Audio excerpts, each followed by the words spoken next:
سڑکوں پہ فوری طور پہ آپ آرڈر کریں، جتنے بندے چاہیے آپ کو مل جائیں۔ اگر ان کے پاس علم نہیں تھا تو یہ سڑکوں پہ جو آ رہے ہیں ان کے علم کا تو آپ کو پھر میرا حال بتانے کی مجھے ضرورت نہیں، آپ کو پتہ چل چکا ہو۔ یہ پاکستان میں جو آج حالات آپ دیکھ رہے ہیں، جو وہاں پہ سسٹم چل رہا ہے، وہ فتنہ اور فساد کی طرف لے کے جا رہے ہیں۔ اپنی طرف سے بڑی یہ اسلام کی خدمت ہو رہی ہے، بڑا یہ ختم نبوت کا میرا خیال درس دیا جا رہا ہے، مگر بات چیت کے لیے میں آج بھی یہ کہہ دیتا ہوں کہ پاکستان میں ایسے لوگ نہیں ہیں جو آرام سے بیٹھ کے بات چیت کرے۔ پچھلے دنوں ایک ویڈیو میں دیکھ رہا تھا، وہ احمدیوں کے ساتھ نہیں تھی بحث، وہ کوئی آپس میں لگے ہوئے تھے، وہ کرام جی وہاں لے کے بیٹھے ہوئے تو وہیں پہ ان کی لڑائی ہو، وہ ایک دوسرے کو سمجھا رہے تھے۔ سمجھاتے پہلی تو چیز یہ ہے کہ جب بھی آپ کسی کے ساتھ بات کریں ایسے معاملے میں تو زبان میں نرمی ہونی چاہیے، یہ جو اچھا طریقہ ہوتا ہے۔ جب جیسے ہی آپ کی آواز اونچی ہوگی وہاں سے آپ کو پتہ چل جائے گا کہ آپ کے پاس کوئی ایسی چیز نہیں ہے، اب آپ کے پاس یہی ہے کہ میں شور شرابہ شروع کر دوں۔ پاکستان میں جو قوانین بنائے گئے ہیں، آپ سب کو اس چیز کا پتہ ہے جو پاکستان میں لوگ رہتے ہیں کہ یہ تمام قوانین دنیا کے کسی ملک میں نہیں ہے جو پاکستان، جو وہاں پہ اقلیتوں کے لیے قوانین بنا کے مشکلات کھڑی کی گئی ہیں، یہ نہیں کہ ان کے لیے، اپنے لیے بھی مشکلات کھڑی کی گئی ہیں۔ اب ہونا تو یہ چاہیے تھا کہ دیکھیں، اگر آپ آج سوشل میڈیا وہاں پہ یہ قوانین جو بنے ہوئے ہیں، جو بھی وہاں پہ غیر مسلم اور آپ یہ آپ وہ ختم کرنے چاہیے۔ اور ہمارے اتنے زبردست ٹی وی اسٹیشن ہیں، بڑے بڑے ٹی وی پروگرام چلتے ہیں، وہاں پہ ڈانس چلتا ہے، گانا چلتا ہے، ڈرامے چلتے ہیں، سب کچھ چلتا ہے۔ آپ دیکھتے ہیں شام کو ڈرامے پروگرام شروع ہو جاتے ہیں، پھر لوگ یوٹیوب پہ دیکھ رہے یہ وہ۔ تو ہونا یہ چاہیے کہ ایسے تمام قوانین ختم کر کے وہاں پہ بحث کی جائے بیٹھ کے۔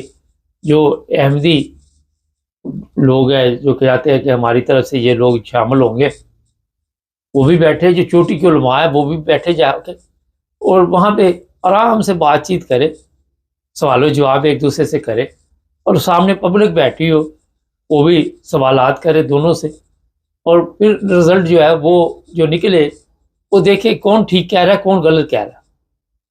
بڑا سادہ سا صاحب، پبلک میں بھی شعور آئے گا، پبلک کو بھی سمجھ آئے گی۔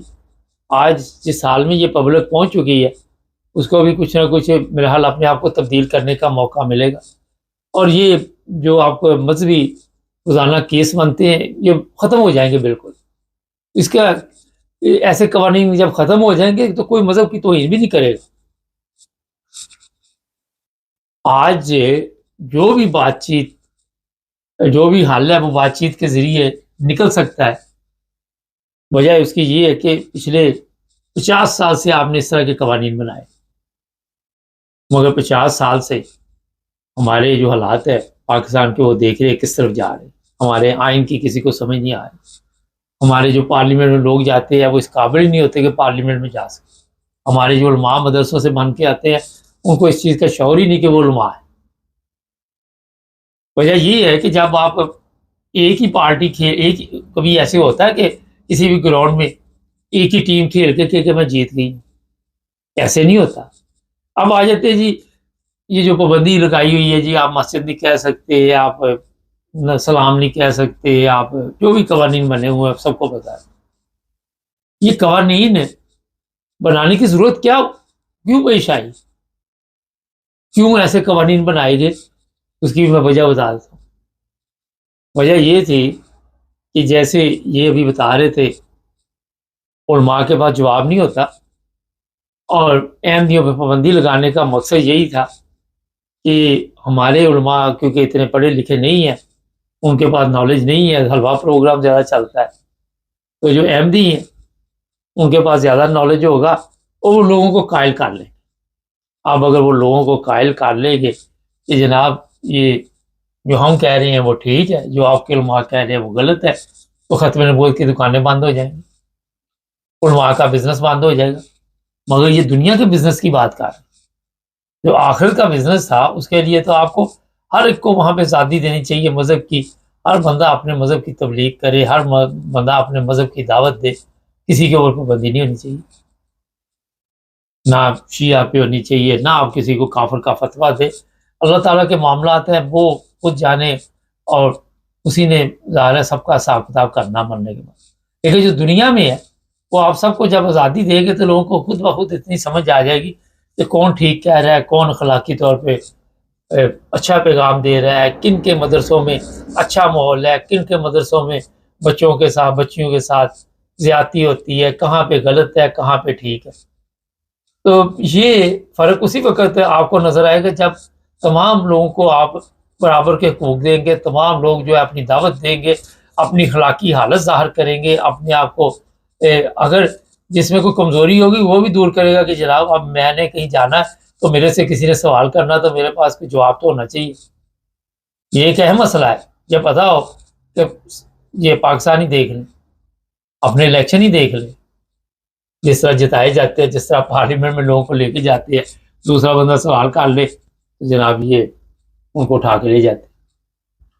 تو معاشرے کو ٹھیک کرنے کے لیے سب سے پہلے عدل اور لوگوں کے حقوق جو ہے وہ بڑے ضروری ہے. تو یہ میں اپنے تمام جتنے لوگ ہیں پاکستان میں ان کو یہ کہوں گا کہ دیکھیے آج میڈیا کا دور ہے, ایک دوسرے کو سمجھانے کے لیے. دیکھیں کسی کے پاس اگر علم کام ہے تو کسی دوسرے سے پوچھ لے تو اس کا کوئی حرج نہیں ہوتا. میں بڑے بڑے لوگ یہاں پہ دیکھے, بڑے وہ کہتے تھے ہمارے پاس کافی علم ہے, لیکن کئی دفعہ وہ کسی جگہ میں مشکل میں تو وہ اپنے جونیئر کو بھی فون کر کے پوچھ لیتے جناب اس کا کیا حال ہے. تو اس طرح توجہ دینی چاہیے, اور اس سے ہی پاکستانی قوم کی حالت بدل سکتی ہے, پاکستانی لوگوں کی حالت بدل سکتی ہے. اگر آپ کہتے چلو جی فرض کرے پاکستان میں جی احمدی بڑے برے ہیں تو پھر یورپ کی ان کو ایکسیپٹ کرتا ہے, یہاں پہ کوئی مساجد بنتی, یہاں پارلیمنٹ میں وہ کیسے پہنچ جاتے ہیں, امریکہ میں, کینیڈا میں, آسٹریلیا میں, نیوزی لینڈ میں کیسے پہنچ جاتے ہیں. پچھلے دنوں شاید نیوزی لینڈ تھا, وہاں پہ میں دیکھ رہا تھا, وہ اعتزاز حسن نے بھی بتایا, تو یہ تلاوت کی وہ احمدی نے کی, وہاں پہ کوئی احمدی تھا, مجھے وہ مکمل رپورٹ یاد نہیں کہ کافی دن پہلے میری نظر سے گزری تھی. اور وہاں پہ وہ کہہ رہے جی احمدی آ کے تلاوت کریں, اور پاکستان میں آپ کہہ رہے جی جناب یہ تلاوت کرے تو ان کو پکڑ لیں. وہ عیسائی ممالک ہیں, یہ جو بھی ہیں کرسچن تو وہاں پہ آپ دیکھ لیں کہ دعوت دی جا رہی. تو جب تک آپ اپنے اندر عدل نہیں قائم کریں گے, اپنے ضمیر جو ہے ان کو ملامت نہیں کریں گے, اس وقت تک آپ تبدیلی نہیں کر سکتے. ہمارے چینل کو سبسکرائب کر لیں. کئی دفعہ وہ لفظ غلط نکل جاتا ہے جس کے لیے ہم معذرت چاہتے ہیں. دیکھیں یورپ میں یہ ایسے قوانین موجود کوئی نہیں ہے, پاکستان میں ہے, اور ہمارا کوئی چینل یورپ سے چلتا ہے, مگر پھر بھی کسی کے دل کو تکلیف نہیں ہونی چاہیے. تو جڑے رہیں ہمارے ساتھ.